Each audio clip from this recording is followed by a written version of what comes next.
यहाँ उत्तराखंड में आर्थिक सर्वेक्षण की रिपोर्ट आ गई है और उत्तराखंड में सालाना प्रति व्यक्ति की आय बढ़ी हुई दिखाई दे रही है। लगभग 10,000 प्रति व्यक्ति की आय बढ़ोतरी के तौर पर दिखाई दे रही है। साल 2020-21 में 1,82,698 रुपए थी प्रति व्यक्ति आय, लेकिन साल 2021-22 में 1,96,282 रुपए हो चुकी है। यानी कुल मिलाकर के बढ़ोतरी की स्थिति लगभग 10,000 की स्थिति दिखाई दे रही है। राज्य की विकास दर में भी वृद्धि हुई है। देखिए साल 2021 में ये 4.42 थी, लेकिन अब बढ़ करके अच्छे खासे जंप के साथ ये पहुंच चुकी है 2021-22 में 6.13%। चालू वित्तीय वर्ष की बात करें तो 77,030 नए किसान क्रेडिट कार्ड जारी हुए हैं। तो ये हैं वो आंकड़े, ये हैं वो रिपोर्ट के बुलेट पॉइंट्स जो कि बताते हैं कि उत्तराखंड में प्रति व्यक्ति आय में इजाफा है, विकास दर में इजाफा है। इसी के साथ उत्तराखंड विधानसभा का बजट सत्र शुक्रवार को अनिश्चितकाल के लिए स्थगित हो गया। विधानसभा अध्यक्ष ऋतु खंडूड़ी ने विपक्ष और पक्ष के सदस्यों को सहयोग के लिए धन्यवाद दिया। देखिए 4 दिन तक बजट सत्र के दौरान कार्यवाही 22 घंटे 43 मिनट तक चली। सत्र के दौरान विधानसभा को 573 प्रश्न मिले थे।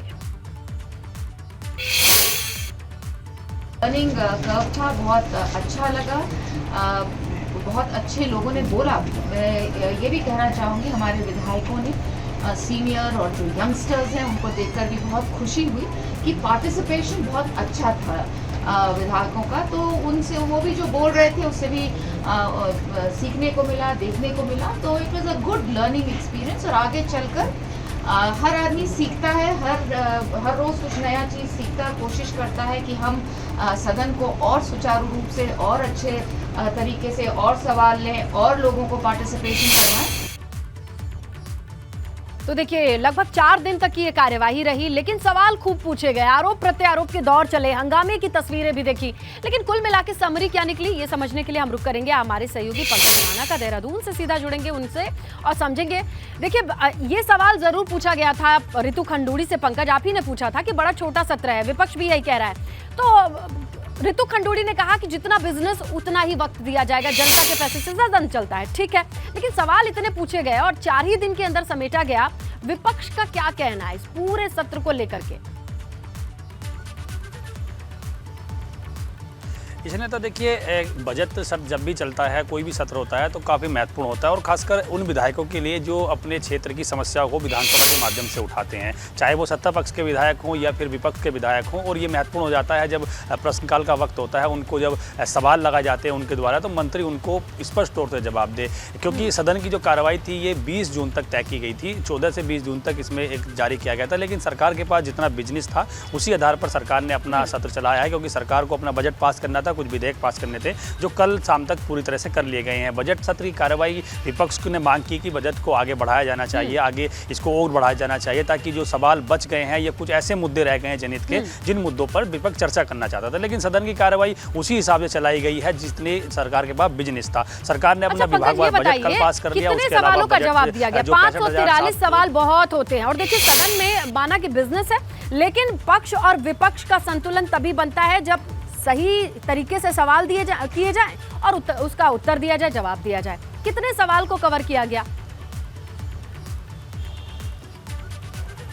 देखिए सदन की कार्रवाई के दौरान 500 से ज़्यादा सवाल लगाए गए थे, और इसमें ये बताया गया है कि लगभग 25% के करीब ही जो सवाल थे वो सदन के अंदर उठाए गए, क्योंकि तारांकित और अतारांकित प्रश्नों के आधार पर जो सवाल हैं जो लगाए गए थे 557 के करीब सवाल, उनमें सभी सवालों के जवाब नहीं दिए जा सके, क्योंकि विधायक अपने क्षेत्र के सवाल पूछते हैं। जब तारांकित सवाल पूछे जाते हैं उनके आधार पर भी तमाम ऐसे सवाल उनके अंदर आ जाते हैं जो बार बार विधायक करते हैं, जिस वजह से जो सवाल सदन के भीतर लगाए जाते हैं वो नहीं उसमें लगाए गए हैं, क्योंकि सरकार अपने आधार पर उसको बिजनेस के तौर पर भी आगे बढ़ाती है। किस तरह से सरकार सदन को चला रही है, विधानसभा अध्यक्ष अलग अलग तरह से विधायकों को राय लेते हैं, उन्हें आदेशित भी करते हैं कि वो इस सवाल के आधार पर अन्य सवाल न लगाएं, तो उसी आधार पर सवाल किए गए हैं। तो कुल मिलाकर ये कहा जा सकता है कि जो 4 दिन की कार्रवाई रही है उसमें विपक्ष जो चाह रहा था या विधायक जो चाह रहे थे उनके आधार पर पूरे सवालों के जवाब नहीं आ पाए हैं। और दूसरी बात ये भी रही कि मंत्रियों का होमवर्क भी पूरी तरह से कंप्लीट नहीं था। मंत्री पूरे पूरे होमवर्क के साथ नहीं आए थे। जो सब विधायक चाह रहे थे कि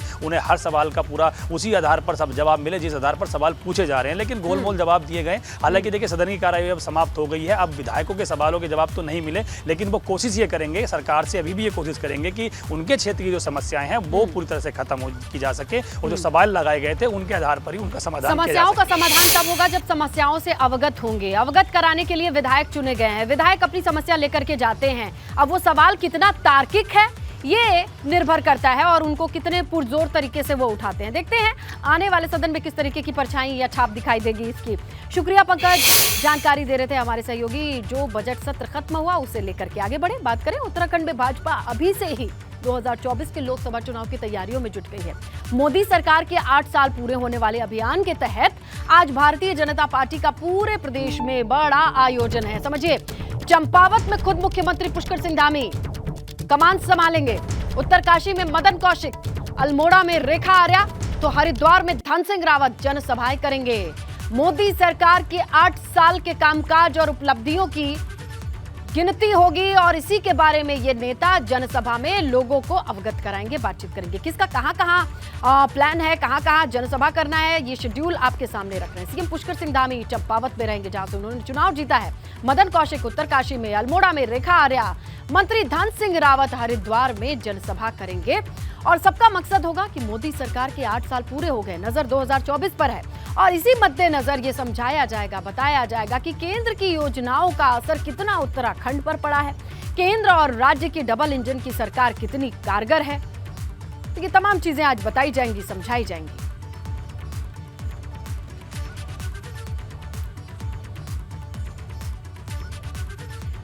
अग्निपथ योजना के विरोध में उत्तराखंड में हल्द्वानी में प्रदर्शन हुआ। सैकड़ों की संख्या में युवाओं ने नेशनल हाईवे को जाम कर दिया। इस दौरान युवाओं के साथ पुलिस की नोकझोंक भी हुई। क्या रहा ये पूरा घटनाक्रम, इस रिपोर्ट में देखिए।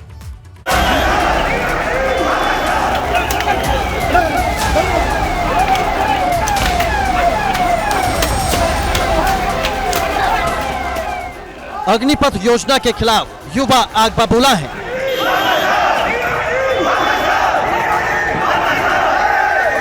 लोग सड़क पर उतर आए हैं और हंगामा कर रहे हैं।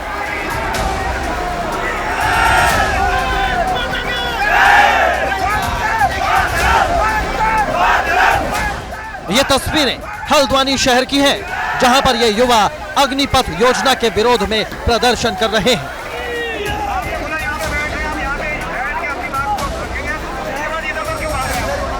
युवाओं के प्रदर्शन की वजह से तिकोनिया नेशनल हाईवे पर जाम लग गया। पहले तो पुलिस प्रदर्शनकारियों को समझाती रही, लेकिन जब वो नहीं माने तो पुलिस ने सख्ती बरती।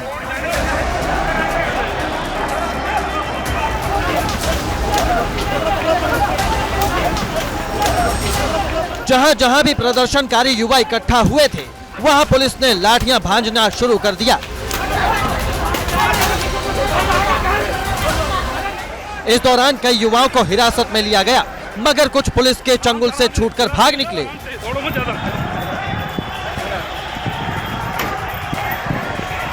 पुलिस का कहना है कि प्रदर्शनकारी युवा सड़क पर आ गए थे, ट्रैफिक को बाधित करने लगे, जिस वजह से उनके खिलाफ कार्रवाई की गई है। तो लेकर यहाँ पे कुछ छात्र आंदोलनरत थे, सुबह 7 बजे से इकट्ठा हो गए थे। ये रामलीला ग्राउंड में इनकी कॉल थी, वहाँ पे धरना प्रदर्शन का कार्यक्रम था। इनको सुबह से तमाम आला अधिकारी यहाँ पे पुलिस और प्रशासन के हैं और समझा रहे हैं, लगातार समझा रहे हैं। उसके बाद जब ये सड़क पर आ गए हैं और इन्होंने यातायात को बाधित करना शुरू किया है, तो उसके बाद इनको यहाँ से हटाया गया है और हटाने के बाद कुछ लोगों को जो हमारी पकड़ में आए हैं उनको पुलिस अभिरक्षा में भेजा गया है। शहर के युवा सुबह से ही रामलीला मैदान में इकट्ठा होना शुरू हो गए थे। फिर देखते ही देखते उनकी भीड़ हजारों में पहुंच गई। इसके बाद वो सड़क पर उतर आए और जुलूस निकालने लगे।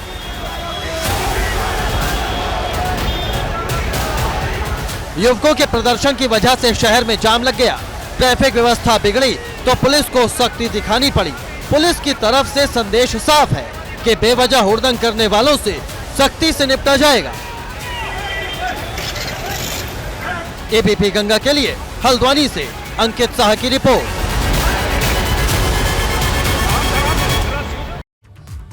तो देखिए, अग्निपथ के विरोध में हो रहे प्रदर्शन पर कांग्रेस सरकार पर सवाल उठा रही है।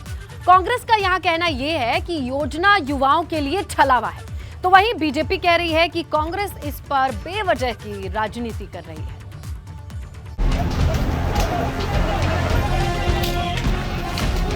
अग्निपथ योजना पर युवाओं का गुस्सा उबाल मार रहा है। उत्तराखंड में भी जगह जगह प्रदर्शन हो रहे हैं। युवक सड़क पर उतरकर विरोध जता रहे हैं।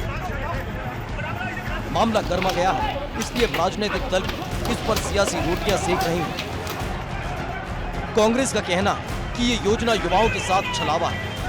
नौजवानों के ऊपर कोई कानूनी कार्रवाई ना हो और उनको बचाया जा सके। जैसे कल हल्द्वानी की घटना है, इतनी बुरी तरीके से लाठीचार्ज किया गया कि नौजवानों को कूद के नहर में कूद के अपनी जान बचानी पड़ी।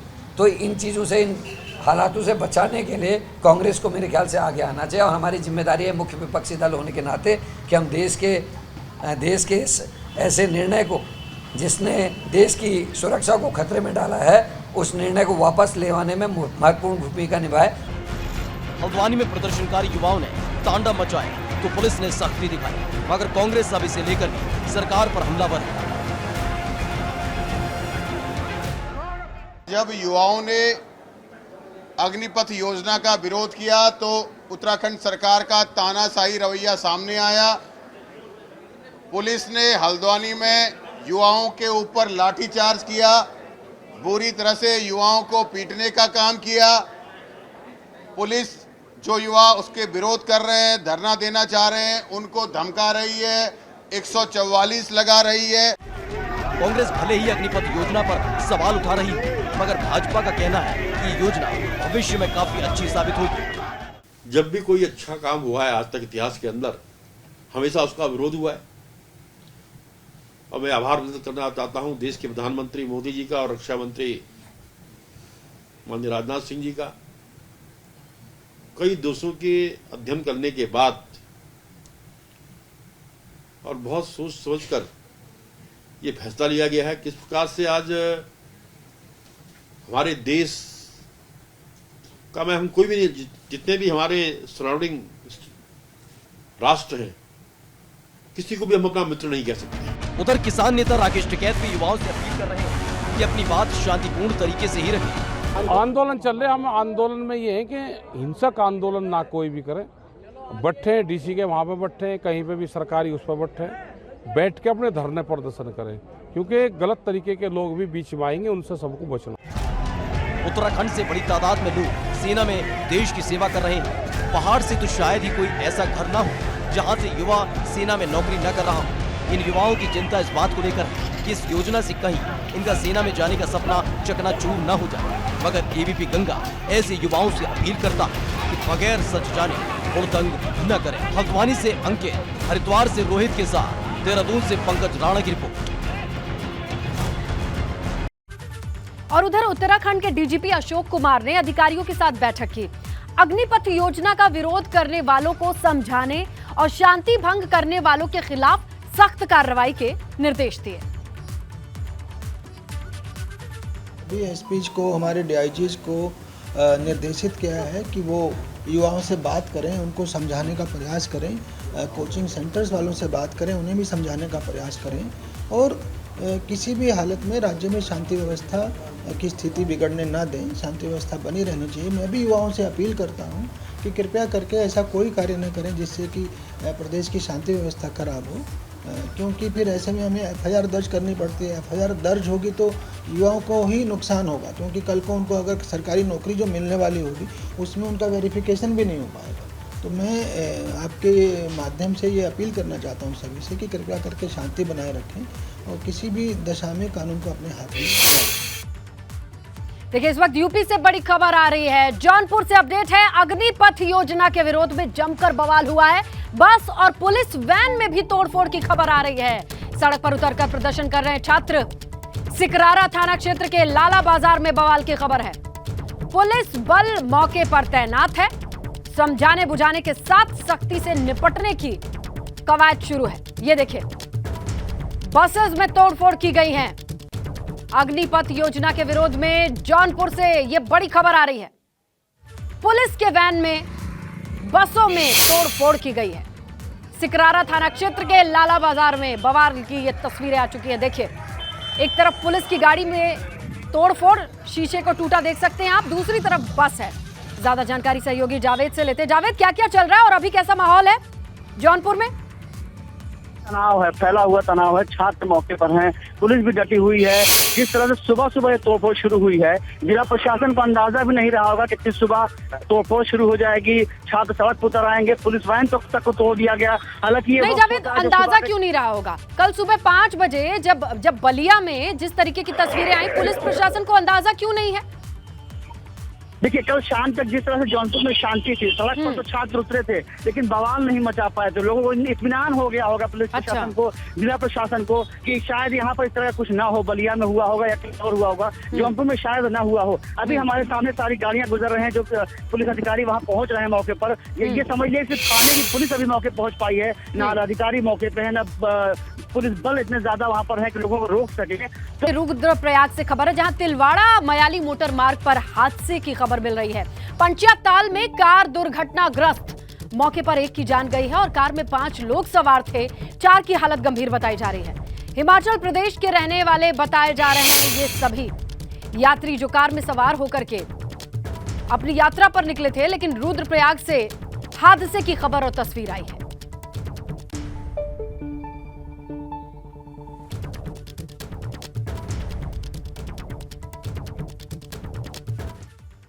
चलिए आगे बढ़ेंगे। खटीमा से खबर है, जहां अतिक्रमण के खिलाफ कार्रवाई की जा रही है। देखिए, सरकारी जमीन को कब्जा मुक्त कराने की पूरी कवायद पर किस तरीके की मीटिंग हुई, बैठक हुई, इसकी तस्वीरें भी आ गई हैं। खटीमा में ये सिलसिला शुरू किया जाएगा कि कैसे अतिक्रमण मुक्त कराया जाए, सरकारी जमीनों पर अवैध कब्जा कैसे हटाया जाए। इसके लिए लोगों से भी बातचीत की गई, मशवरा किया गया, क्योंकि अतिक्रमण को हटाने की पहली कार्रवाई फौरी तौर पर यह होती है कि बातचीत करके, समझा करके उससे कब्जा मुक्त कराया जाए। दूसरे तौर पर नोटिस दी जाती है और फाइनली अगर कुछ ना हो तो वहां बुलडोजर चलता है। पौड़ी जिले में मरीजों को अस्पताल पहुंचाने वाली 108 एम्बुलेंस सेवा खुद ही बदहाल है, बीमार है। पिछले दिनों से 108 एम्बुलेंस के ब्रेक फेल होने की वजह से एक मरीज को अस्पताल पहुंचाने में काफी देरी हो गई। मौके पर दूसरी एम्बुलेंस बुलाई गई, लेकिन मरीज को अस्पताल ले जाया गया, उसकी जान नहीं बच पाई और कुल मिलाकर के 108 की बदहाली इसकी वजह बताई जा सकती है। ऐसे ही मुझे पता चला, मैंने तुरंत इसका संज्ञान लेते हुए जो हमारे 108 के डिस्ट्रिक्ट कोऑर्डिनेटर हैं उनसे भी, और जो हमारे प्राइवेट सेवा प्रदाता है जिला चिकित्सालय, उन दोनों का भी पक्ष जानने के लिए उनको लेटर भी लिखा है और इस संबंध में बात चल रही है। हालांकि देखो, 108 के ब्रेक फेल होना ये तो कोई बहुत बड़ी बात, खैर हम इसलिए भी नहीं कहेंगे, भाई गाड़ी है। अगली खबर जोशीमठ से, जहां बाल बाल 8 जिंदगियां बच गई हैं, जहां ड्राइवर की सूझबूझ से 8 लोगों की जान बची है। लामबगड़ के पास कार का ब्रेक फेल हो गया, उल्टी दिशा से आ रही बस पर टक्कर मारी और कुल मिलाकर के 8 जिंदगियां ड्राइवर की सूझबूझ से बच गई। पहाड़ों पर ड्राइविंग वैसे भी मुश्किल है, लेकिन ऐसे में ब्रेक फेल होने के बाद ड्राइवर ने बड़ी सूझबूझ के साथ उल्टी दिशा में आ रही बस पर टक्कर मार करके गाड़ी पर काबू पाया और 8 लोगों की जिंदगी बचाई।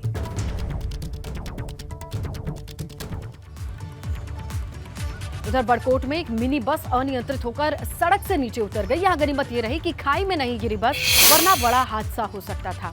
हादसे के समय गाड़ी में 14 लोग सवार थे, सभी को सुरक्षित निकाल लिया गया है। ये सभी लोग 4 धाम यात्री बताए जा रहे हैं।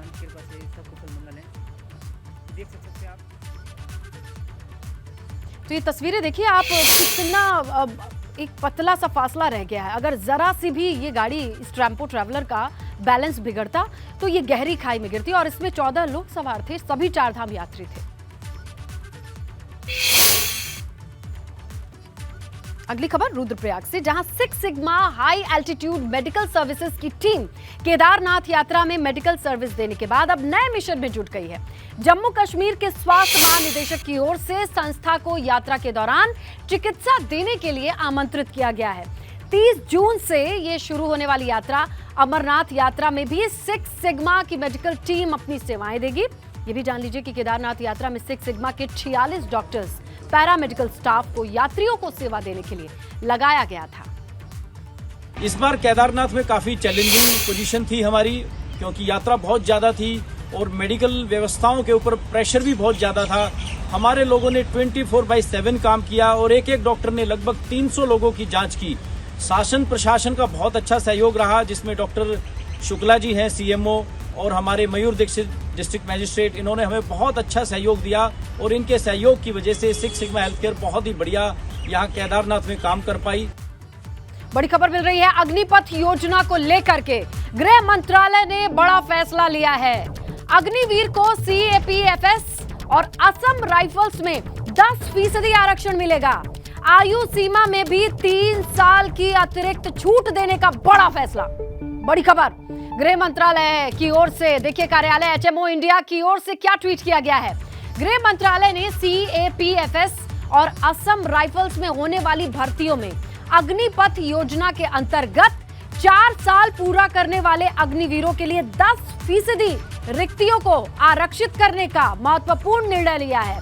गृह मंत्री कार्यालय HMO इंडिया, साथ ही गृह मंत्रालय ने CAPFS और असम राइफल्स में भर्ती के लिए अग्निवीरों को निर्धारित अधिकतम प्रवेश आयु सीमा में 3 साल की छूट देने का फैसला किया है। अग्निपथ योजना के पहले बैच के लिए यह छूट